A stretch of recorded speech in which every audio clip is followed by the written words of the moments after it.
Tools and using our hands and remaining innovative on a primal basic level is how we're going to beat AI. I mean, it's a greater discussion than I want to get into with that. But the intro to that is that's funny. That's why I have a love affair with having tools, man. My wife knows it. Like, I love tools. Man. Okay. I know you probably got way more than I do because of your craft. Yeah. I know you do too. You got a lot of good tools, but it's important to me, man, because this is and also being a creative. You know, we have to make ourselves irreplaceable some kind of way. You know what I'm saying? So if we can retain our primal human traits with regards to working with our hands and working with our minds on a basic level, that could be a part of what saves us, man.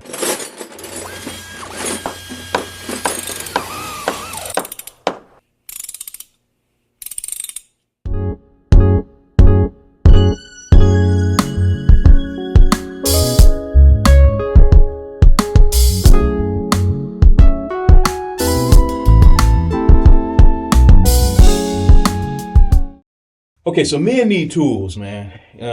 I got this thing I always talk about with my wife, man. Like, I got this pet peeve when dudes don't have tools. Yeah, I remember you telling us that. Yeah, it's the weirdest thing, and it's just like, because I guess it's just time that I came up in and things I saw, and I'm like, just like women, like, you know, like jewelry and things like that, fellas, we need tools. And so, do you think we're still in a society that where men are builders and the women are nurturers?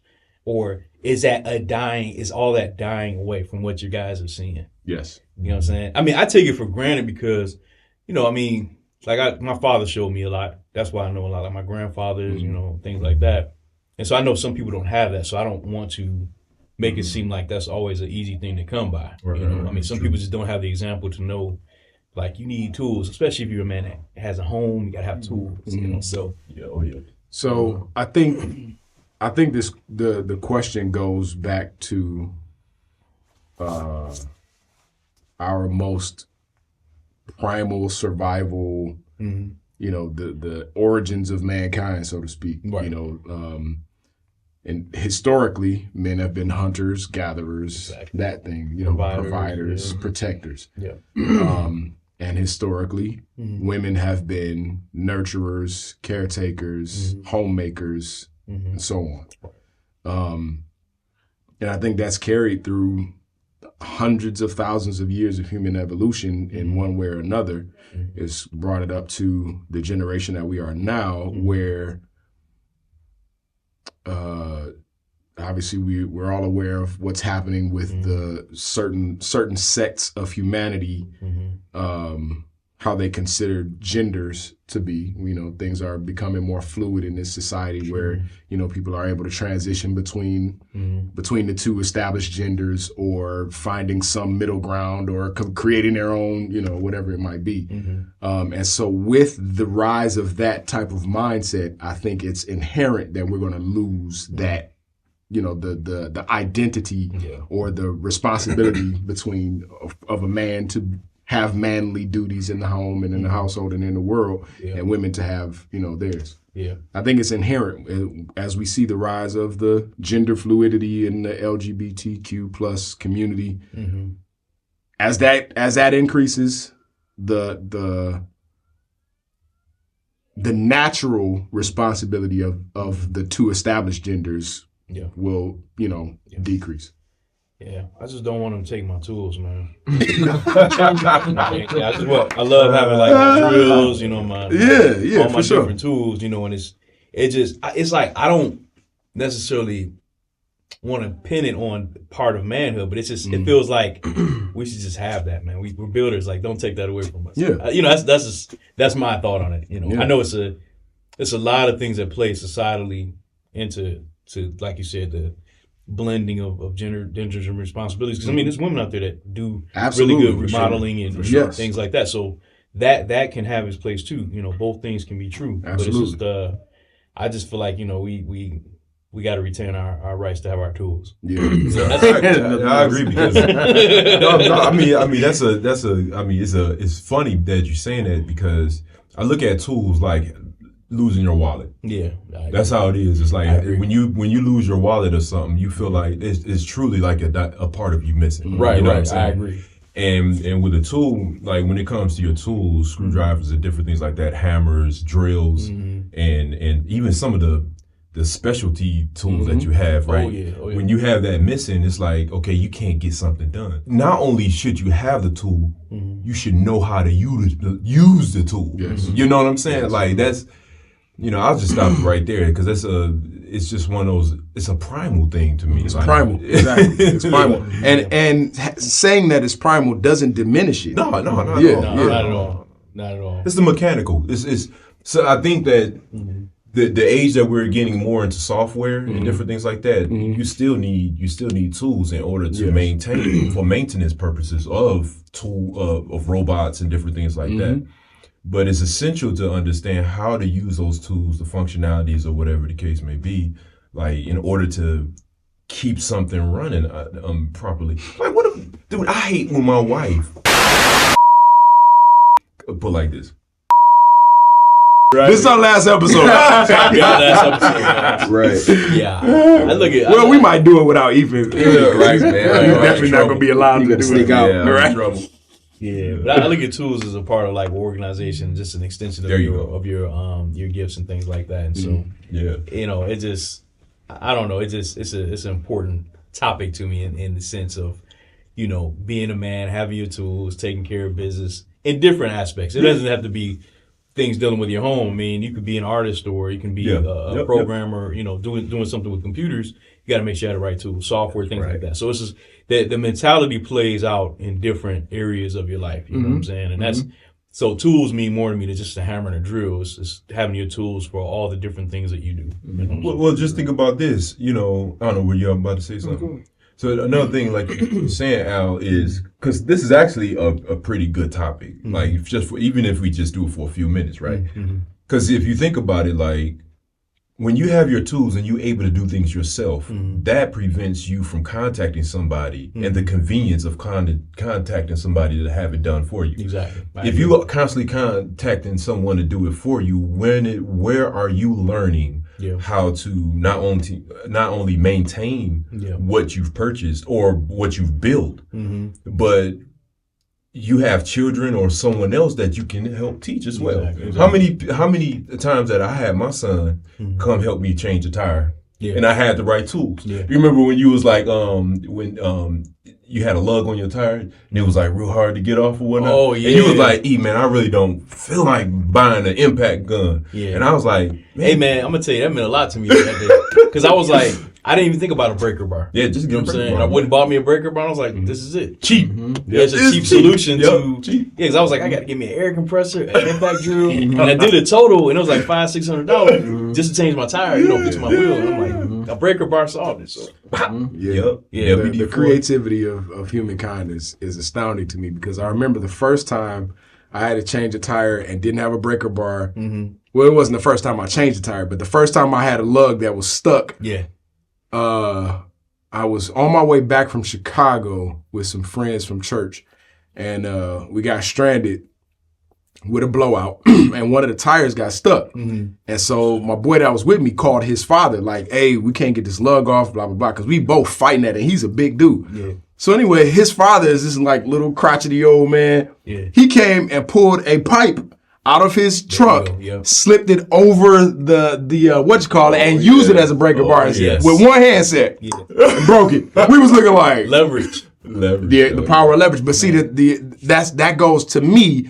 That speaks directly to the nature of a man, and the historical nature of a man. I want to make sure I'm not necessarily trying to be politically correct, but I also want to, say things that are not, exclusionary or whatever. Yeah. But anyway, this guy has had enough experience in his life to know that, all we got to do is use a little bit more leverage. All right. So he pulled this long pipe. I mean, it seemed like he was pulling it like magic, like he was pulling it like this out of his truck. Yeah. He popped that thing over there and broke the nut right away. And you never forget that. You know what I'm saying? Never forget it. Never. And I've used that same trick many times. Not just on the tire, but on a lot of different, just the understanding of that mechanical knowledge just to use leverage. I use it in my work all the time from that experience. Yeah. And so that's something that I'll pass on to the next generation and so on and so on. And the significance of being a do-it-yourself and being hands-on is that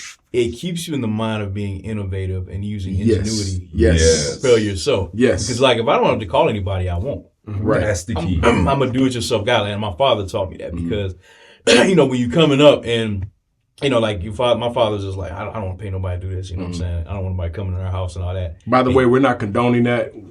If you have any home improvements, give me a call. Don't do it yourself. Don't do it yourself. But I know how to actually do a lot of different things. I watch my father do it, and then, like you say, you have other male figures that show you just little things. I remember I used to go to a backyard mechanic to do my brakes. And one day the guy was just tired, man. He was just overwhelmed with work. He was like, man, you can do it yourself, man. He was like, with the brake pads, he told me how to do it. I've been doing my brakes ever since. So yeah, man, that's my thing, man. Just having tools, man. So, I was listening to actually another podcast earlier today. It's funny that you mentioned this topic.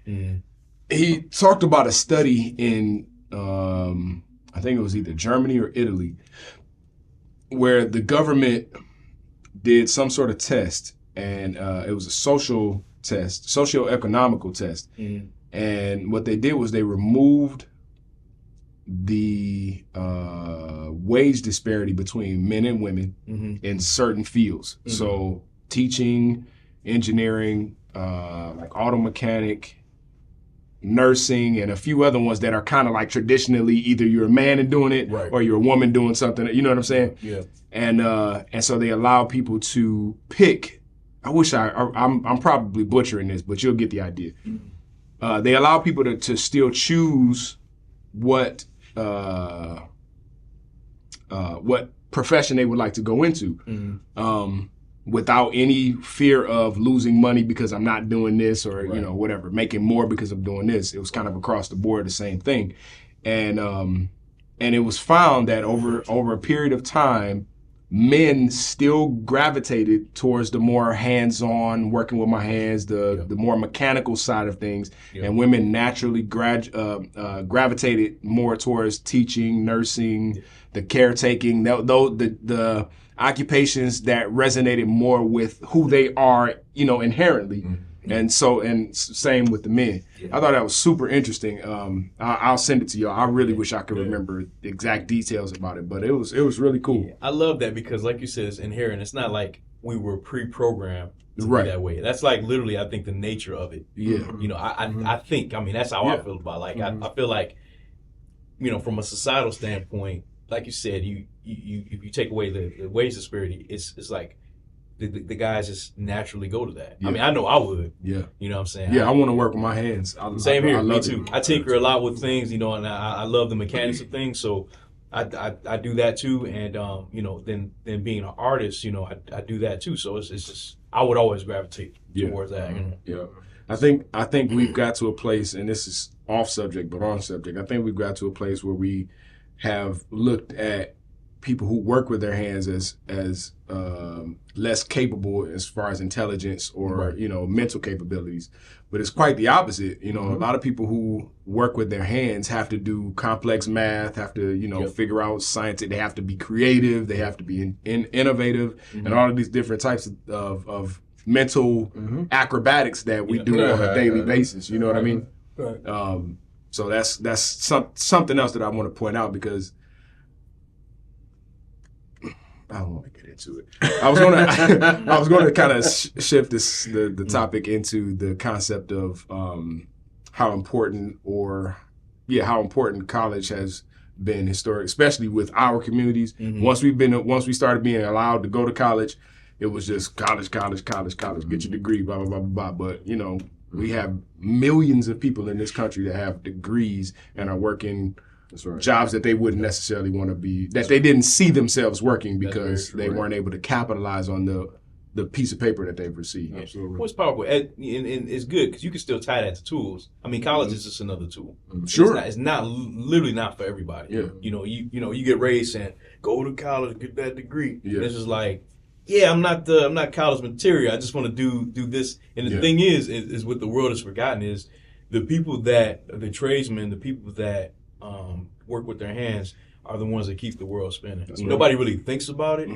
But if you really think about it, man, even if you are a code writer, programmer, that's considered grunt work, but it's just like that is why we have all that we have technology wise. Yeah.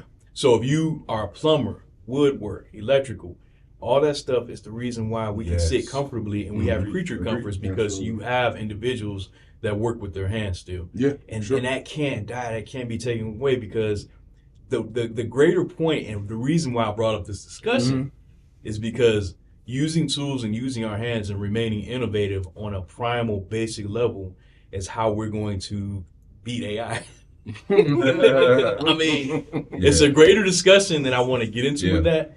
But the intro to that is that's funny. That's why I have a love affair with having tools, man. My wife knows it. Like I love tools. Man. Okay. I know you probably got way more than I do because of your craft. Yeah. I know you do too. You got a lot of good tools, but it's important to me, man, because this is and also being a creative. We have to make ourselves irreplaceable some kind of way. You know what I'm saying? So if we can retain our primal human traits with regards to working with our hands and working with our minds on a basic level, that could be a part of what saves us, man. I mean, that's a discussion I think that we can have in depth. I don't know that if you want to have it now, we can, but it's just a thought that I have that has grown.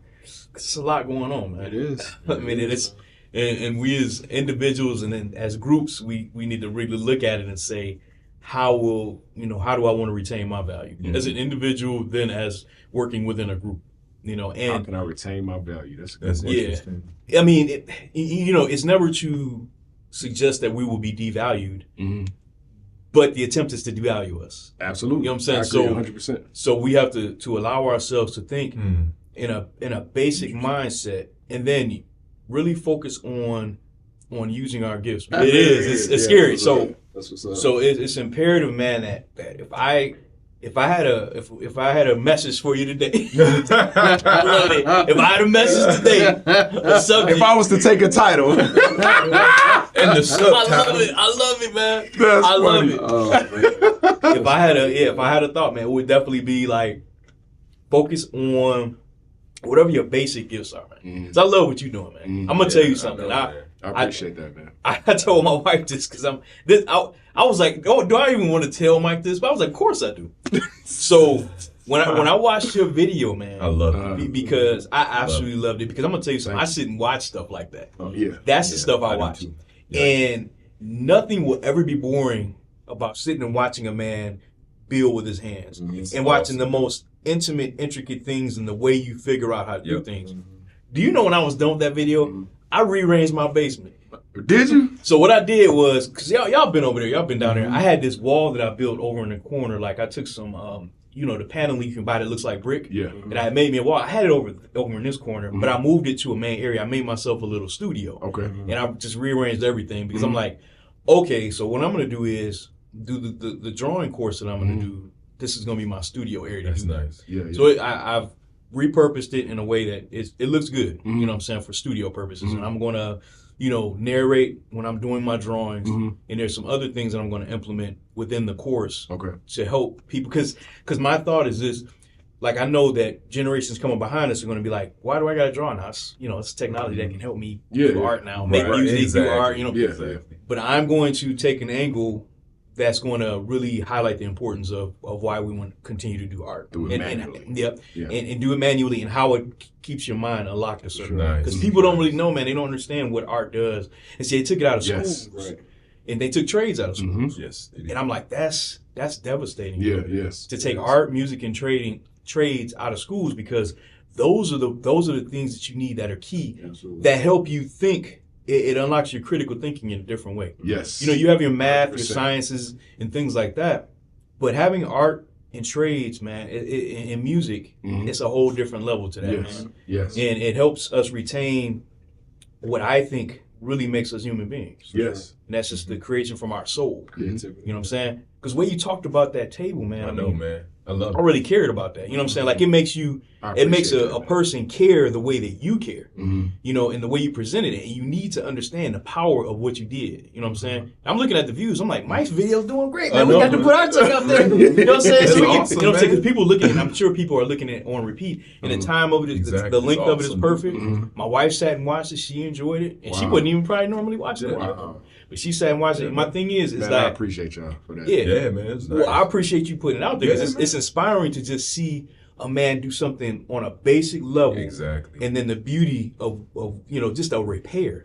Taking something old like that and repairing it. And it's just beautiful and it's done clean and seamless. And the most beautiful thing, and I always got to say this, is that when you look like us and you're doing certain things in certain sectors that we always have done, but to videotape it and then put it out there, it helps people see and understand that we have many layers to us, man. Right. We have many things that we do beautifully, not just hood. We do stuff beautifully, and we do beautiful work with our hands, and people need to see that, man. They need to see it like on an intimate level, and then they can really relate and say, "Wow, I'm inspired now." Yeah. So, man, that's imperative, man. So yeah, that's imperative that people see that. To me. Yeah. Yeah, I think that with every part of creation, whether it's art, you know, it's in terms of drawing, sculpting, whatever, music, building, every one of those, especially like building like furniture, that type of stuff, it's things that are more unique than just building a house and whatever. Right. I think that in every one of those pieces and every one of those efforts, there's a part of the human spirit that's in that. That's right. And so using AI to generate art, while it's interesting and sometimes fun and even good sometimes, it's not there. You know what I mean? We can look at it and be like, wow, that's really good. Or we can listen to it and say, wow, that's really good. Or we can look at some IKEA furniture that came off of a factory line and say, wow, that's pretty cool. Really nice and modern, blah, blah, blah. Right. None of those things would be able to achieve the level of impact with a person. You know what I mean? I go to an art museum or I look at some of the stuff you post on Facebook and Instagram and stuff, and I'm like, yo, that's fantastic. I listen to people who put their heart and soul and passion into the music that they create. Like your music is so passionate, and I'm like, there's no way in the world that an AI can recreate that. You know what I mean? Right. The feeling that you get when you watch something or you see something or experience something that another person's passion has been involved with, you'll never get that from AI. It's impossible. And so I think that you're right when you talk about what did you say? Sustaining our value. The world is moving in a direction that is looking to take away. It's tying our hands in a certain sense. Yep, it's something that's making us take our hands off of the controls of our lives, our society, our emotions, our thoughts, our religion, everything. The world is moving towards a place where we'll be able to sit back and do like this, and we'll be able to eat and breathe and work and earn money and blah, blah, blah without ever having to do anything but speak it or think it or whatever. Yep. But putting our hands to something and creating puts a piece of us into, you know what I'm saying? What you're saying is imperative, bro. And I think the deeper problem here is that they're using every tool possible to destroy our bodies, and they're helping us do it. And so we have to retain our souls, and through our hands and our minds and our eyes, we have to exercise those abilities. Yeah. Because really what they're doing is like our ability to socialize and be social with one another on a very human level. When you can destroy that, you can destroy a society. Yeah. We can't communicate. We don't speak the same language. We don't understand each other, and we live right around the block from each other. That's how you can conquer. Yeah. You know what I'm saying? So, and a lot of people are not thinking about that. You know, because I would prefer not to always just, you know, sit and text the entire 3-hour conversation with somebody. I would prefer to get on the phone and talk with them, you know, if it's something important. You know, but if you can destroy how people communicate, which is one of our tools for survival, is communication, then you can destroy that society, you know. And so it is imperative for us to continue moving in a way that keeps us in our primal state, you know, in a sense. Because ultimately what's going to happen is that there's one thing AI won't be able to do. We're going to have to just be able to work and function. It's going to take us back to those times we have to function face to face, do a lot of face to face stuff. You know what I'm saying?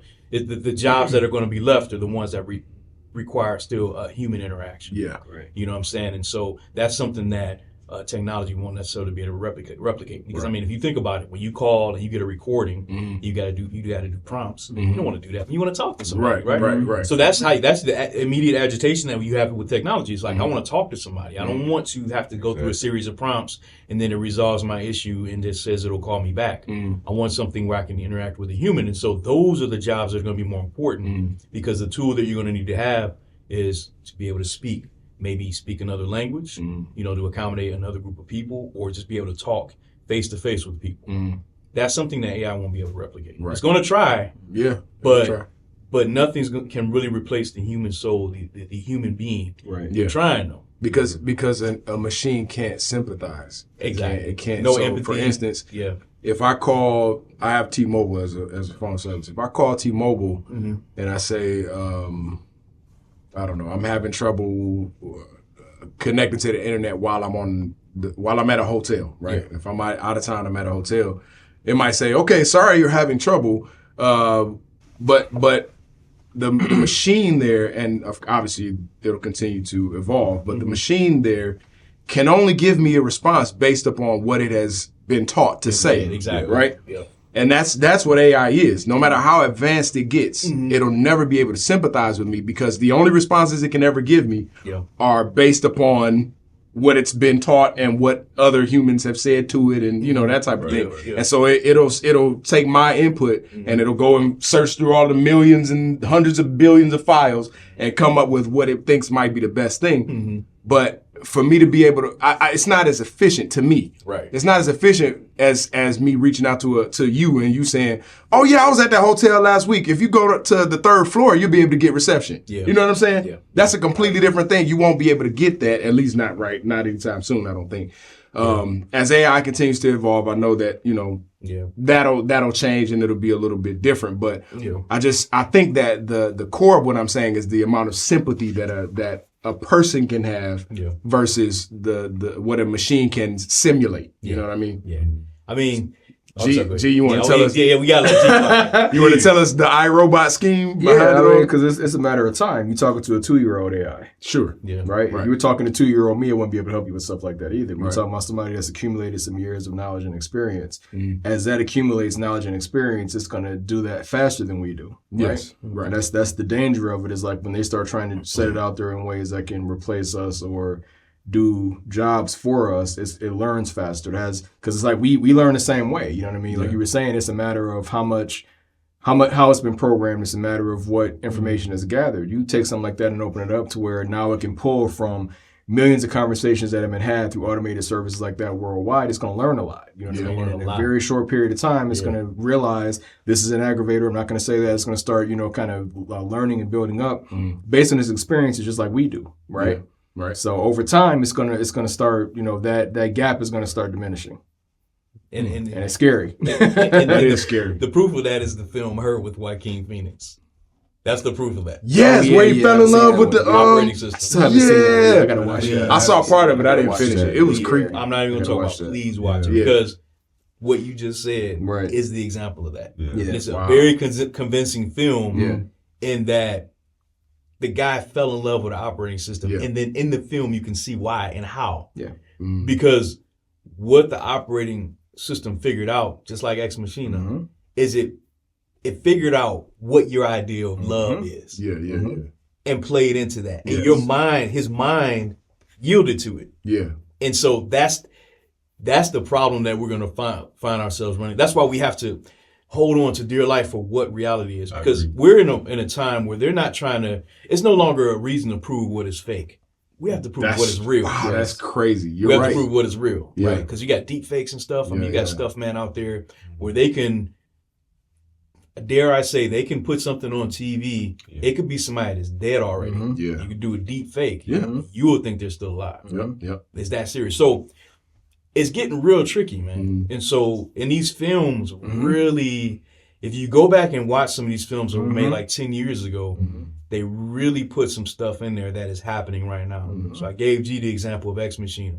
Watch Transcendence again with Johnny Depp, and then watch Her with Joaquin Phoenix. Those 3 films will give you some framework of what they're doing right now. Like these films were made a while ago, but they're very good illustrations of the potential of what some people will allow themselves to experience. I'm not going there. Like, I'm not going to ever be with a droid stripper. You know what I'm saying? Right. Like, it's not going to happen. So the thing is, but it's some people out there, man, that are like, especially overseas, that are already living this life. Yeah, absolutely. You know, so they got relationships with, Absolutely. You ever see this film called Lars and the Real Girl with I haven't seen that. Oh man, it's bad, man. Really? He falls in love with one of those dolls, real dolls. Oh wow. He brings her around the family and everything. Man. It's Ryan Gosling. He plays it masterfully. Really? Yeah, Ryan Gosling. It's one of his when he was younger. Okay. It's called Lars and the Real Girl. And he fell in love with a real doll. And he brought her around the family, and it was actually sad, man. It was a sad film because those are inanimate, right? It ain't even AI. They're inanimate. Well, I tell you what, man. I'm gonna send y'all a documentary to watch about a group of dudes, and one of them was a black dude. These different dudes, they got social issues. It's a documentary about guys that fall in love with real dolls. And this documentary goes really in depth with these guys and some of their problems, and it gets pretty disgusting, but it's worth watching because you'll automatically see what their problems are. You know what I'm saying? But this is a real thing because they're making the instead of you getting the real doll, they're making these robots, man. They're looking pretty convincing. So, if you're somebody that is into that weird stuff and you don't really like dealing with people, that'll be a sector that'll cater to that. People with a social problem or social defect that would allow them to fall in love with rubber, metal, and circuitry. So it's a real thing, man. I mean, we can't comprehend it, and I love Mike's face because it's like, what is this guy even talking about? It's crazy. But I'm having a hard time. It's a real stuff going on out there. And see, when you live just a normal life where you just working, chopping away at the block, and just working, it's stuff out here you just can't even comprehend is going on. And there are social dynamics and paradigm shifts with things that are just incomprehensible. Because we get to the luxury that we're learning, man, about this life as we evolve in it, is that we get to do this. Yeah. We get to be real people around real people. Yeah, that's true. And that is a dying art in and of itself. That's one of the tools that is dying for people. Right. With the last 2-3 years with us being stuck at home, a lot of people have allowed themselves to invent their own realities, right? But a lot of us have chosen to strengthen and this is one of the tools of our lives that we've allowed ourselves to really evolve in, is we've allowed ourselves to draw closer to those that are real to us. That's very imperative for your own mental survival. For sure. If you don't do that, some people die if they don't have that. You know what I'm saying? So, but some people these past few years have invented their own reality with things. And they've drawn closer to technology, other weird things. So it's imperative for us, which is I'm gonna keep tying tools back into it, is use the tools that our parents and our grandparents gave us. Because in the end, man, the end probably is coming. There are things that we need to embrace and be able to, for ourselves, be able to prove what is real. For sure. You know what I'm saying? Sure. That's, like I love Inception because my man had a totem. And he had to spin it every so often to see, I'm not dreaming right now. That's a very powerful thing. And we're all going to have to find our own totem and just say, and a lot of times our totem could just be our friends and our family, the people that we are 100%, we know that is real. Right. You know what I'm saying? And that circle may be very small to nothing. It might be one person that you can turn to and just, they can remind you that this is real. And you use that as a tool for your survival. So I want to keep tying tools in the discussion, folks. So that's my thing, So you have that totem, man, to help you hold on in this reality, man, because I have to actually turn the news off, man. For sure. Yeah. Like when I'm working, I might have the TV on, but there's so much going on that you can tell it's tools for distraction. Yes. Yeah. Agreed. My favorite artist, Jay Leck, always talking about the synagogues of Satan. And I'm like, it's happening every day around. Like you see, like they're building this, it's a fear campaign, and then they keep confusion and they keep chaos. They take away your hope. They strip down your hope. And then you don't know what's going on. You don't know what's real. You don't know where we're going to end up tomorrow. You don't know what the financial market, what's going to happen there. You don't know what's going on with companies. And that's happening right now. So we have to, pick and choose in our mind what we're going to pay attention to at this point. You know what I'm saying? So Tired of hearing myself talk, guys. No, man, it's just real. It's real. You talking good, bro. You talking good, Pastor. Right. I love it, man. Oh, I love that. That's so funny. You talking good. Go get this chicken. You preach good and then go eat. Right. Yeah. Wow. Yeah. So that's. But I just want to tie everything. I think for me that was my thing about tools. You know what I'm saying? It's a lot that I associate with having your own tools, and I love what you said, because that's one of my things. You don't want to have to call other people. Yeah, man. You don't rely on somebody to come. Because there was something wrong with my dryer one time, and I figured it out. The belt on it, really? slipped off. Yeah. And I'm like, I don't want to call anybody. I don't want anybody coming into my home and charging me $45 or $50 to look at it, and then I watch what he does, and I'm like, I could have did that. You made me think about something, man. Like when, let's say this same construct, right? Let's say this same construct did not tell that boy this. You hear the floor shaking? Hey. That's funny, man. That's hilarious. So you got 4 men in a room having this discussion so we can get better. Would AI be able to do the same thing? We're passionate. We have families or potential family or whatever the case may be, and we're having this meeting discussing. We have different ages, right? Different experiences, different degrees or whatever. You got skills. I don't have a degree, but I got a load of skills and experience. Years of skills of experience and whatnot. Y'all have degrees and whatnot. Experience means more. Being honest, right? But I think you understand what I'm saying. You got 4 men in a room, and we're discussing, and our purpose here is to get better, that we can make one another better, and so the next generation can become better by our 4 minds forging this conversation. So let's say if it was 4 AI. I love it. So you have 4 AI that's here, different generations or whatnot. Could they have the same compassion for one another? Right. See, that's the key. Because we're organic, right? But they would have their own type of organic type of thing. But it's more software, right? I don't even know what you want to call this. Augmentation. It's just replicating. It's replicating, right? What is real, yeah. But would it stop at a certain point? Like us, we will continue to enhance and increase, right? Yeah. But would their 4 minds come together, or software or whatever, augmentation come together or whatnot, would it stop? Is there a ceiling? Yeah. Would theirs stop after a while? Because after we leave here, guess where we're going? We're going to our families, our jobs, and gaining more information. Would they stop at a certain point and hit a ceiling? You see what I'm saying? Will they be able to converse with one another about, hey, how you doing today? Man, I just had to change my tire. I had to use a breaker bar. I had to call my cousin up. You know what I'm saying? They wouldn't have that type of conversation. Yeah. So to go back to your point, there is a need for human interaction in this world. You couldn't dispose of humans overall.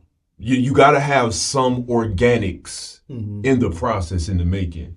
And just like what you're saying, that's why it's important for us to recognize that, so we can hold on and harness those skills, so we can be, like you said, like what Elon Musk said, integration. See, I don't like that kind of stuff. The Neuralink. The Neuralink, but I don't like that, but I can understand his logic for doing something like that.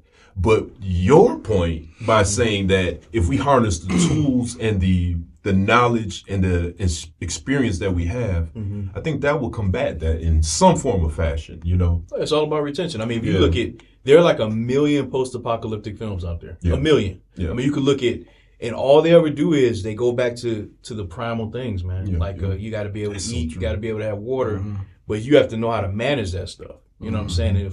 I mean, the crippling thing is, if you're in this generation, you're just always on the phone. I mean, you can learn a lot with this. This is a good tool, but it can cripple you too. It's a two-edged sword, just like with anything. Yes. The AI is a two-edged sword. So if you have sentient technology, it probably could replicate all of that we're doing right now. If you have a code that can rewrite itself and figure out all that, really what humans do, all the nuanced things that humans do, the nuanced stuff, if it can figure that out, it can replicate this pretty good. It would be very convincing. I mean, dude, they got video games and stuff right now. I mean, it's almost getting hard to tell, you know, like what doesn't look real. Like some of that stuff looks like real humans on the screen, you know, real cars and things. But the problem with replicating is just like another one of my favorite lyricists, Common, said. He said, realness is an act that you cannot rehearse. I feel like realness also is an act, it's something you cannot program, you cannot code. You can't code reality to the point where they're getting close to where you're coding reality. It's something to look like reality, right? You know, you got the metaverse, these different things. The metaverse don't look that sweet right now. Actually, but no, it looks like a Nintendo Wii. It don't look that sweet right now. But eventually, once they get their server game up, you know, processor speeds up, you get quantum processors and stuff. They're gonna make some stuff look pretty ridiculous, right? But even that will not. You cannot replace the soul, man. Like you cannot replace the nuances of a man's heart. You know, you cannot replace that. And so my thing is that that's why it is up to us not to succumb to what gets sold to us. Everything's being marketed in a way to where like, y'all ain't gonna be able to figure nothing out. You know, it's like you weak here, you weak there, you know, this and that. And so you have to, you know, don't let the powers that be scare you into to this technology, you know, or lull you into it. Exactly. Because I think a lot of it is subversive. Whereas, you know, the reason why every one of us has this phone, you know, when we first were introduced to cell phones, we were all around when cell phones really kind of took off. Evolved. Yeah. We've experienced before cell phones and, you know, now. Before cell phones came, nobody expected that we would need our phones as much as we do. Nobody expected to be as reliant on their phones. It was subversive. It started off with just only being able to call, and then it started off with only being able to call on nights and weekends, and then it started off with being text. You know, you had to press 111 44 533. You know what I'm saying? To now, we have all of human knowledge in our hands at all times. And so the progression, first of all, the speed of the progression is terrifying. It is. It really is. But my point is that I think it's we have to keep our awareness at a high level. Because I don't think we're going to be forced into anything as far as dependency. I think it's going to be like just lulling us to sleep. Yeah, exactly. That's not to force it. All I got to do is make something easier to do, and we'll grab onto it. Yes. And that's exactly what has happened with our phones. You ever see the neck where you can put it around you and it holds the burger? Yeah. Yep. I'm like, that is so lazy and stupid, man. Have you seen some of the stuff that's in the Chinese and Japanese markets? You're like, y'all don't need that. Right, you don't need that, right. I want to use my arms. They got like glasses with the windshield wipers on and stuff. It's like, what do y'all need that for, I can't get down with all that, man. I like tools, but then it's got to be a certain point where you are the tool. Yeah. I mean, you know, so that's. But see, you know what is funny? You know, like, have you ever saw a movie called The Man Who Harnessed the Wind, or the boy that harnessed the wind? It's actually it's a overseas flick, Africa. And I know the title. You know, I know the title. You know, I haven't seen it yet. It's really good. You can watch, and so you can tell like it's a lot of Africans over there are engineers. They think. You know what I mean? And it's not surprising to me. That IG, that guy. Oh man, there's a lot of, and I think it's a lot of times is because the lack thereof causes one to have a drive to fill that void. You see what I'm saying? Necessity is the mother of invention. Absolutely. There you go. Yeah. And also, hard times create strong men. Yes, right? Exactly. Yes, and that's beautiful. The beauty of that in saying that is that you think about the systems that oppress, right, and force people into certain molds and in certain environments. It is in those times that, you know, those groups figure out, like, well, we got to do it like this. Yes. Like, our people, man, we're amazing. Yeah. Things we figure out on how to survive, ingenuity, innovative, and it's we have to retain that, man. Yeah. Like, I'm a proponent of really embracing what it is that makes us human. Empathy, creativity, the arts. Embrace that stuff. Yeah. How we take care of our families. You know, machine learning might even they're definitely going to try and replicate that. Yeah. You know, but it's still. See the thermometer going. Right. Because they banging around upstairs. You start seeing the mic shake. Right. What's he doing up there? Right.